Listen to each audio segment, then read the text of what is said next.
9 నెలలైంది మీరు అధికారంలోకి వచ్చి మెజారిటీ సీట్లు మీకున్నాయని గొప్పగా చెప్పుకుంటున్నప్పుడు 11 సీట్లను ఎక్కిరించే మీరు 11 సీట్లున్న జగనన్నకి ప్రతిపక్ష హోదా ఇవ్వడానికి ఎందుకు భయపడుతున్నారు?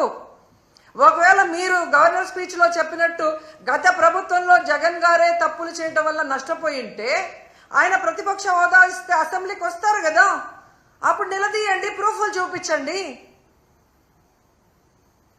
అంటే మీ పచ్చ మీడియాలో మీరు మాట్లాడే మాటలంతా కూడా అబద్ధాలు. కేవలం జగన్ని బ్యాడ్గా చూపించడానికి మీరు ప్రయత్నం చేశారు. అదే అసెంబ్లీలో అయితే ప్రూఫ్లతో కూడా చూపించాలి.